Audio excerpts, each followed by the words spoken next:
에서 4장 1절 2절을 함께 읽겠습니다. 사무엘의 말이 온 이스라엘에 전파되니라.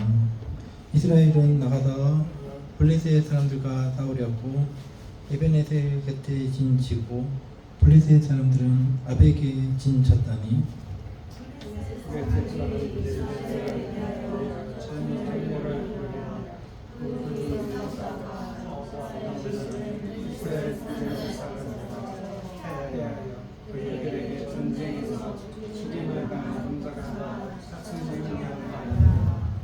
아멘. 계속해서 있습니다. 사무엘이 엘리 밑에서 그렇게 자랐고, 사무엘은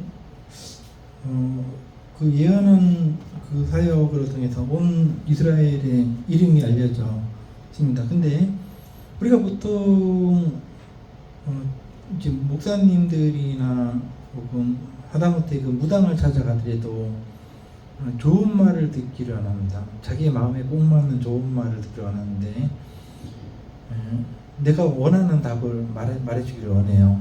그러나 사무엘이 만약에 그 정도의 예언을 했으면은 아마 온 이스라엘에 알려지지 못했을 겁니다. 그런 것이 아니라 사람들에게 하나님의 말씀을 전할 때 그 사람들의 귀에 거슬리는, 사람들의 머릿속에 쏙쏙 남는 듣기 불편한 예언들을 했을 겁니다. 틀림없이.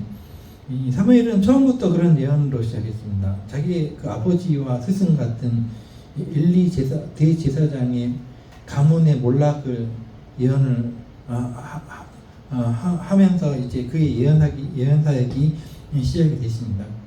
그 후로 그는 이제 자신의 그 하나님께서 주신 그 예언을 숨기지 않고 사람들에게 다 얘기했고, 그것이 사람들이 듣기에는 굉장히 불편했지만은 다 이루어졌습니다. 3장 19절에 보니까 사무엘의 그런 어떤 그 예언들이 하나도 이루어지지 않은 것이 없었다.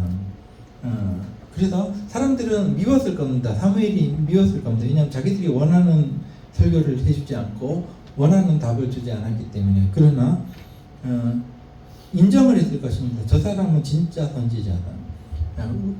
보통 그 돈만 밝히는 목사, 돈만 밝히는 무당, 이런 사람들은 그냥 그 돈을 받기 위해서 귀에 듣기 좋은 말만 해주고 하지 않습니까?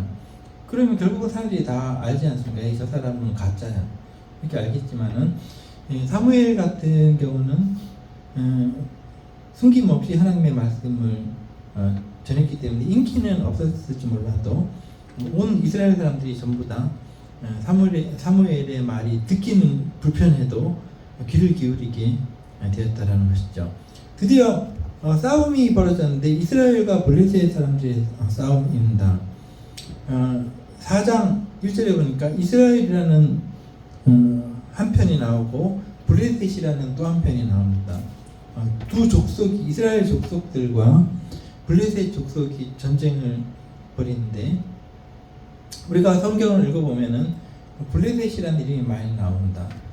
이 사람들은 이스라엘 사람들보다 앞서 나가는 문명을 가진 사람들. 우리가 그 전쟁사를 보면은 뭐 충주나 이런 데서 왜군이 쳐들어갔을 때 우리나라 사람들이 무기가 없어요. 그래서 빗자루를 가지고 뭐 싸우러 나갔다는 그런 역사도 있거든요. 예. 빗자루, 마당 쓰는 빗자루를 가지고 싸우러 나갔다. 그 정도로 우리가 무기가 없어요. 근데 일본 사람들은 무기 자체가 다릅니다. 소총에다가 그러니까 상대가 되지 않는 거예요.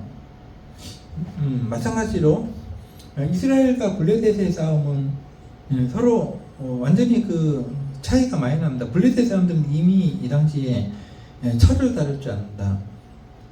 철을 다룰 줄 안다는 것은 철을 다룰지 못하는 사람들과 비교해서 엄청난 힘을 가지고 있습니다. 그래서 당연히 지죠. 이스라엘이요.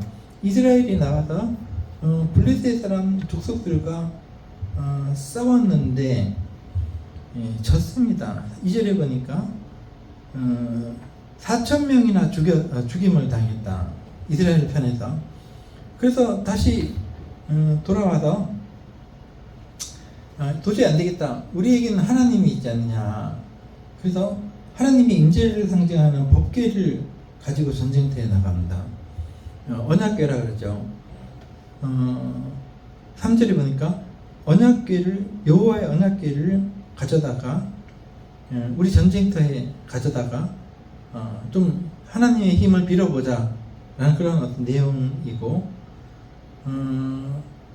5절에 보니까 여호와의 언약궤가 진영 즉 싸움터에 들어올 때 온 이스라엘 사람들이 큰 소리로 외쳐서 땅이 울릴 정도로 외쳤다. 즉 이제는 우리가 이겼다는 겁니다. 왜? 우리가 하나님의 법궤를 가져왔다. 블레셋 사람들이 그 소리를 듣고 함성 소리를 듣고 이게 어찌된 영문인가.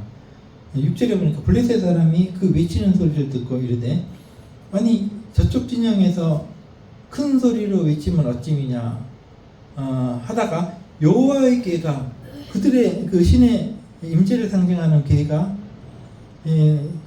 궤를 가지고 왔다는 것을 듣고 그들이 정신이 바짝 들었습니다. 그래서 큰일 났다.